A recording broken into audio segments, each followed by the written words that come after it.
Greetings, denizens of the digital world. This is I, the serial killer, coming to you today on day... What day is it now?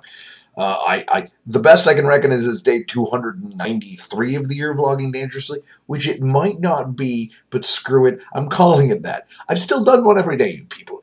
You can't get mad at me for this. And yeah, I haven't uploaded the other ones because I'm not going to upload the other ones because I'm lazy and I've had other things to do. Yeah, that's a good combination, isn't it? I'm lazy, but I was doing things.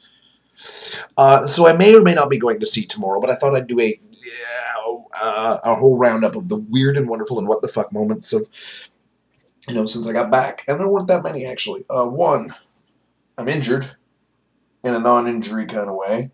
I got it on my leg, too. Don't know how the leg one happened because I was wearing pants, but this one, yeah, I know how that happened.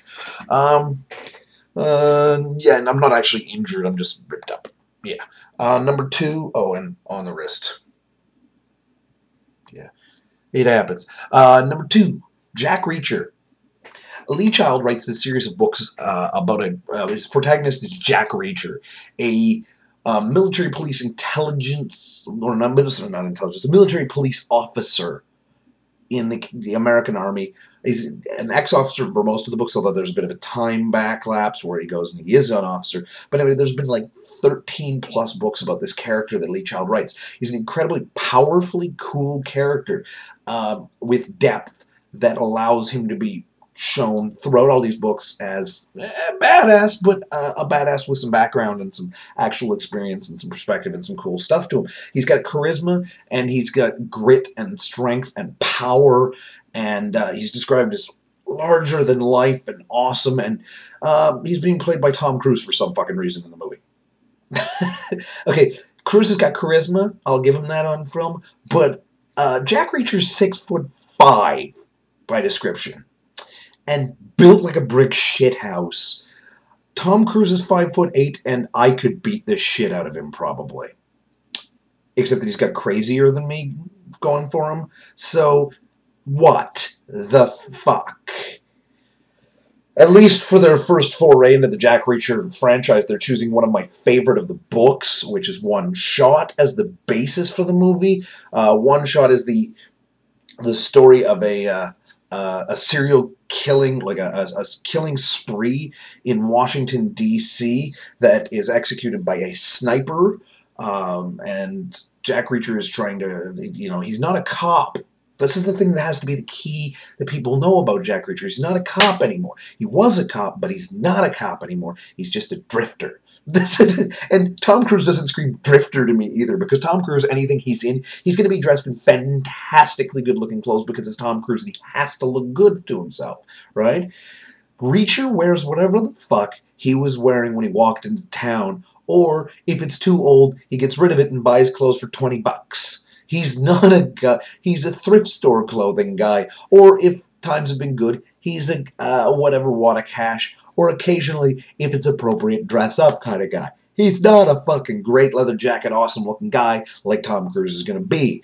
But Reacher investigates this because it has to do with a guy. He believes that the perpetrator is a sniper he knew from an investigation overseas, who had killed 5 guys overseas and in a very, very similar manner, but got off on a technicality. Jack knows this guy's the guy, but, he's got to catch him again now. And because apparently all cops and federal agents stationed in D.C. are incompetent, only one angry former Army man who's a drifter can catch him.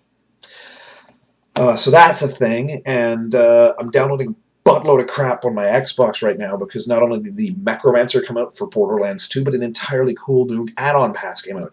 I did purchase today for 2,400 Xbox points, which is like a lot of money, come to think of it. It's like 40 bucks. I bought the season pass for Borderlands 2, which means every bit of DLC that comes out from now until June I get, and so it's almost a year of DLC, and it guarantees 4 packs. So, boom, I bought that. So I'm downloading that right now. I've got an episode of Dexter downloading. Fuck yeah, Dexter's getting good. That's the other thing, eh? Dexter's getting really good. There's only one season after this season of Dexter. They guaranteed it. Season 8 is the last season. So, awesome. which means they can now work towards that final awesome half of the last season, because it's all good, but the last half of the last season has to be spectacular, and they can work towards that now. I'm also down. I've downloaded Arrow. I'm going to be putting it onto my thumb drive, bringing it to work. I'm not watching anything more tonight, probably because it's 11:30 and it's late. That's the thing too. I got a really horrible mustache. It's been called a pedo stache by a bunch of people, and I resent that. It's at this phase kind of a Freddie Mercury homage stache. When it gets down to the creepy phase, then it will be some kind of stache, but not a pedo one. No, not a pedo stache. A walrus rapist stache. Now you open that up into interpretation, whether I look like a walrus who's a rapist or like I look like I'm going to rape a walrus. But yeah, this is not a pedo stache. Wow, today's been a long-ass video, and I like that. It's what needs to be done, because the videos that I'm going to be back uploading when it comes time are going to be about a minute or two each. They're not long, because I'm on ship. Red light, craziness. I'm not exactly able to talk for long on ship. But, as usual, I have been the Serial Killer. Questions, comments, concerns, death threats, you know where to put them in the comment section below. And if I talk to you tomorrow, it will be because I'm still home for the night. But that might not be the case, so if I don't see you tomorrow, I'll see you after the apocalypse.